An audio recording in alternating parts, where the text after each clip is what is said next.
ሴት ልጅ እንደ ወንድ በማየት ብዙ ለሴክስ መዘጋጀት አትችልም። ኦኬ ባል ለምሳሌ ስራው ውሎ እንደ ልቡ በቃ የሚሰራውን ሰርቶ ከብዙ ሰዎች ጋር ተገናኝቶ ቤቱ ሲገባ ሚስቱ እንደ ድንገት ሻወር ስትወስድ ከደረሰ that's it, he is ready to have sex። ሚስት ግን ከልጆች ጋር ስትሮጥ የሁለት ዓመት ልጅ ማሳደግ የቀለላችሁ እጃችሁን አሳይ። የሁለት ዓመት ልጅ እኮ ማለት ላባችሁ ጣም እኮ ነው የሚያረጋችሁ። እና ባልየው አሁን እንደዚህ ስትሮጥ የዋለች ሚስት እነዚህ ከሁለት ዓመት ልጅ ጋር ልፍት ስትል የዋለች ሚስት ባሏ መጥቶ ሻወር ሲወስድ ሴክስ ፍላጎት የተንቀሳቀሰ ትላለች እንዴ? ሲወስድ ይዋል ከፈለገ ሲወጣ ከሻወር ቤት ራቁቱን ይሮጥ ፕሮባብሊ ጋቢያን ስትሸፍነው ሰውነት ትርዶሮች ሴክስ ከውስጧ የሚያንቀሳቀስ ነገር የለም። ይሄ የሴት ልጅ ተፈጥሮ አይደለም። ወንድ ልጅ ራቁቱን ሄደ ብላ በውስጧ ምንም ልቧም አይመታም፣ ምንም ነገር የለም። ሴት ልጅ እንደ ልክ ለወንድ ልጅ መታየት እንደሆነ መነካትና ሮማንስ መደረግ ነው ለሷ። መኝታ ቤት ግን ገብቶ አይደለም ሮማንስ መደረግ የምትፈልገው። እንዴት ባሎች ግን በደንብ አዳምጡ። ለሴት ልጅ ግን እንዴት መሰላችሁ የሚጎዳው? ቀኑ ሙሉ ኢግኖር አድርጓት መኝታ ቤት ገብቶ አልጋ ውስጥ ሲገባ ሃኒ ቤቢ ሲላት በልቧ ሙትት በል የምትል ነው የሚመስለው።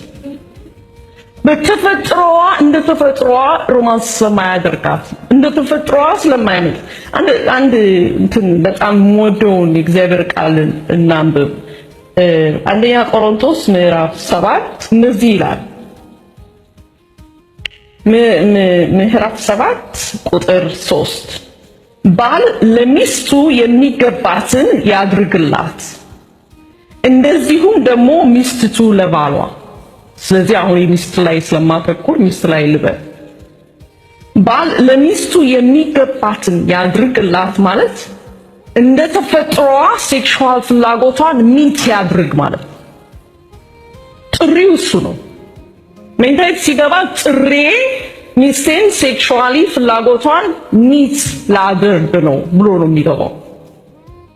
ግን ቅድም እንዳልኩት አይምሯችን ኮንዲሽንድ ስለሆነ ባልየውም ሲገባ ዛሬ ሴክስ ደስታ ድሮ አደርጋለሁ በሚል ነው የሚገባው።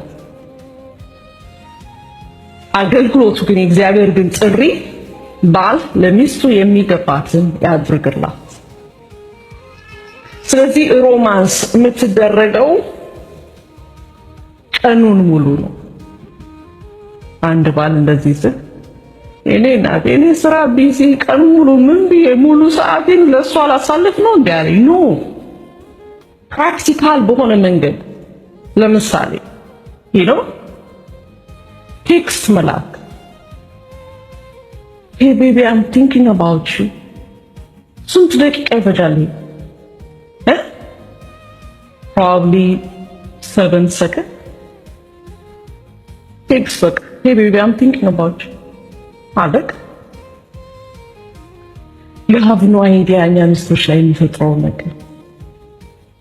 እኛ ሴቶች ወገኖቼ፣ ባሎች፣ ወንድሞች በደንብ አዳምጡኝ። እንዴት ቆንጅዬ ነሽ ተብለን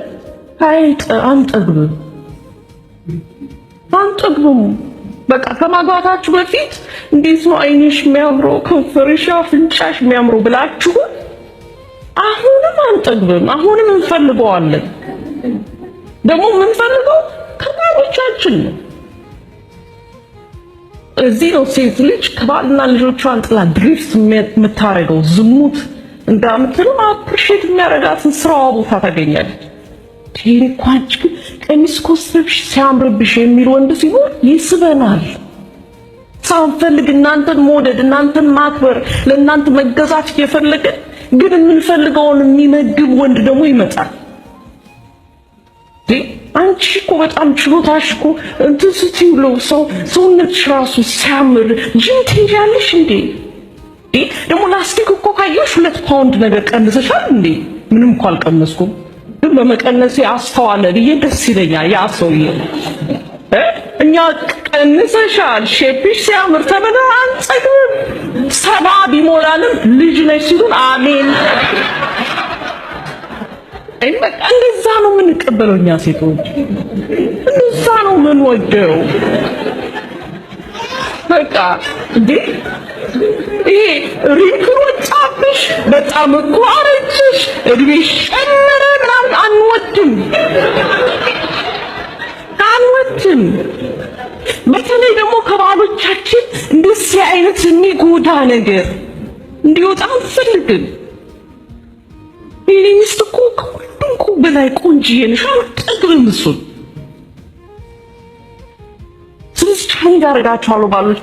እቺ ነው የኔ ውብ እኮ አንቺ እኮ ቆንጆዬ እኮ ነሽ፣ አይኔን እኮ አንቺ ላይ ያሳረፍኩ ጊዜ እስከ ዛሬ በቃ ሳይሽ ፍቅሬ አለ ያልከው ሚስት ለሚስት መቼ ነው? ወይስ ላስት ታይም ቢዩቲዋን አይተህ እኔ ሚስት እኮ በጣም ጎበዝ ናት ሳይሆን ቆንጆዬ ነሽ፣ ውብ ነሽ። አንድ አርቲክል እንደዚህ ፖስት አደረኩኝ ፌስቡክ ላይ። መቼም እኮ ያለው ጦርነት አታዩትም እኮ እናንተ። አንዳንድ ጊዜ ኢንባክስ ውስጥ ያለው ጦርነት አንዷ ምን ብላ መጣች መሰላችሁ? እኔ ክርስቶስ ይበቃኛል፣ የሱ ቆንጆ ነሽ ቆንጆ አይደለሽም ማለት አያስፈልገኝም።